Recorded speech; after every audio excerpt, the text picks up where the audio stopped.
Hi, second grade. Mrs. Shook again. We're on grade 2 skills, unit 2, lesson 10. Let's get started. Our learning goals for today. We can read the tricky words they and their. Read and write words with the inflectional ending ing. Those are our spelling words. Read words with the er ending. Read how the hedgehog tricked the hare and answer questions about the story. Okay, our tricky words. They. We know that the TH makes a sound sometimes, so that part's not tricky. But the EY ending makes an A sound. So that's the tricky part of the word. They. Then their, like that is their house. The EI is the tricky part of the word their. It makes an A, air sound. Okay, our spelling card for today, like in the word her. It's a pretty big power bar, if you notice that. Notice also that this card is blue, so it's a different color in your individual code chart. On the page, ER is the most common spelling for the sound. Some words might be her, verb, term, perfect, perhaps, and cavern. All of these words have the sound and spelling in them. And underlining all of the ers. Some more words. Modern, nerve, verse, sister, number, faster.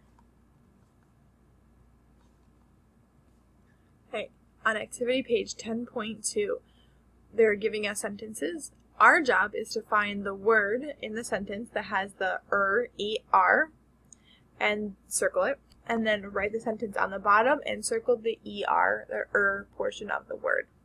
So sentence number 1. Let's read it together. Last summer was hot. Last summer was hot. So our word is summer. Writing the word on the line, last summer was hot, and then circling the ending in summer.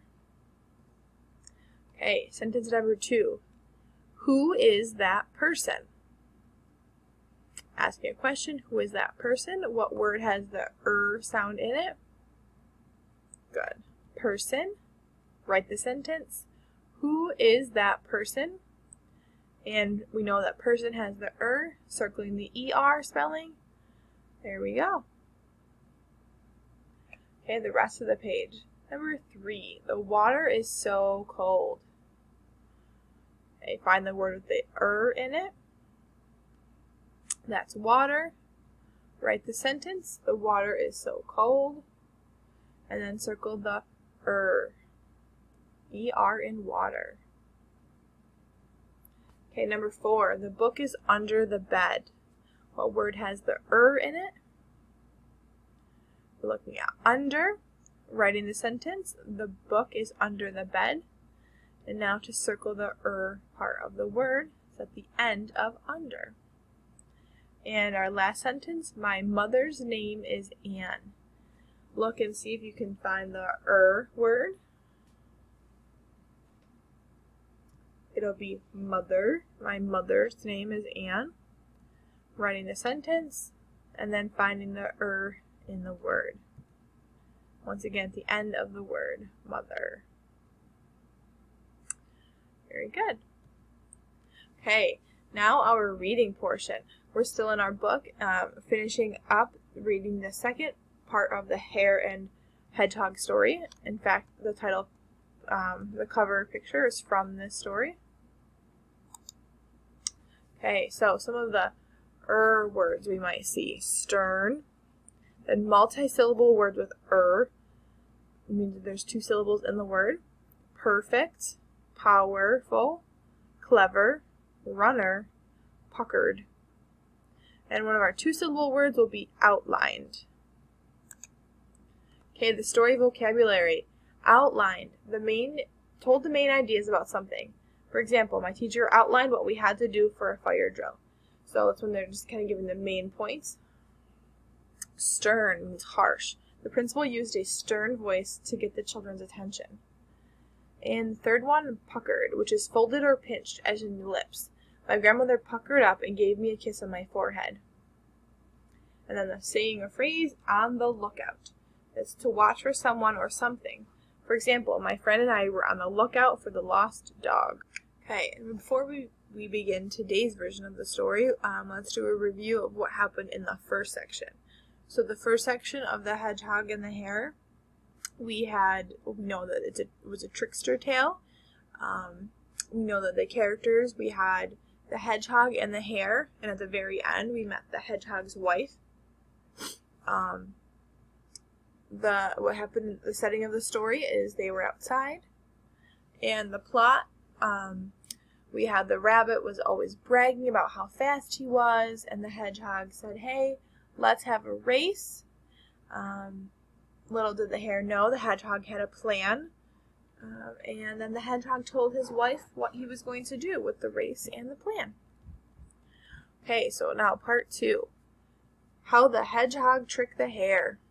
Where was it I left off? Asked Mike's dad. The hedgehog was telling his wife the plan to trick the hare, said Mike. Got it, said his dad. The hedgehog made a map of his plan. He pointed to the map and outlined his plan to trick the hare. The hare and I will race from down by the fence up to the house on the hill, the hedgehog said to his wife. I need you to stand next to the house. Stand in a spot where the hare can't see you, and be on the lookout, my dear. The hedgehog's wife nodded and said, Your map is clear. I will be there. The hedgehog went on. When the hare gets close, you must pop out and shout, There you are! What took you so long? But when you do this, make your voice deep and stern like my voice. The hare can't tell one hedgehog from the next. If you sound like me, he will think you are me, and he will think that he has lost the race. What a clever plan, said his wife. It's perfect. So in the first section, we talked about how the hedgehog had a plan to be a trickster. So his plan is that he's going to have his wife come and hide by the house where the animal is supposed to turn around and pretend to be him. I wonder how this is going to go. She puckered up and kissed him on one of his cheeks, where he had no spikes. The hedgehog handed his wife the map. After his meal, the hedgehog went to the fence. His wife went up to the house on the hill. The hedgehog and hare lined up. All set? Said the hare. All set, said the hedgehog. Run, said the hare. The hare bounced off. He was a fast and powerful runner. In a flash, he ran down the hill, past the well, and up to the house. When he got to the top of the hill, there was a hedgehog standing next to the house. It was the hedgehog's wife, but she spoke in a deep, stern voice like a male hedgehog. There you are, she said. What took you so long? The hare was stunned. It can't be, he said. He was confused, surprised, shocked. How did you get here so fast? I will race you back to the fence. And so the hare ran back past the well and up the hill until he got back to the fence. And what did he see when he got there? What do you think he saw? A hedgehog. This time it was the male hedgehog. The hedgehog said, There you are. What took you so long? No, no, no, screamed the hare. The hare lost his temper. It can't be. It can't be. I am faster. I will race you back to the house. You can't beat me. So now the hare's thinking he's losing, and he's getting upset because he doesn't think he's supposed to be losing to a little hedgehog. So the hare ran back up the hill, past the well, and up to the house. And what did he see when he got there? A hedgehog. This time it was the hedgehog's wife. In a deep, stern voice, she said, There you are. What took you so long? The hare ran to the fence and back 10 times, but it was all the same all 10 times. At last he was so tired out that he fell to the ground next to the male hedgehog. He could not stop huffing and puffing. He frowned and said with a gasp, I feel weak. You are faster and better than me. The hedgehog just smiled. Alright, so a little comparison between the frog race and how the hedgehog tricked the hare. Both stories were trickster tales where the smaller character was able to outsmart the bigger character. In the frog race, Big Jim bragged about how fast his frog could jump, while in the hedgehog story, the hare was bragging about how fast he himself was. In the frog race, Pete played a trick on Big Jim's frog by feeding him a lot of limes. In the hedgehog and hare, the hedgehog and his wife played a trick on the hare. So as you can see, trickster tales simply have ways that someone is tricking the other characters. Alright, that brings us to the end of the lesson. We are Unit 2, Lesson 10. Complete your Google Forms, and I will see you tomorrow.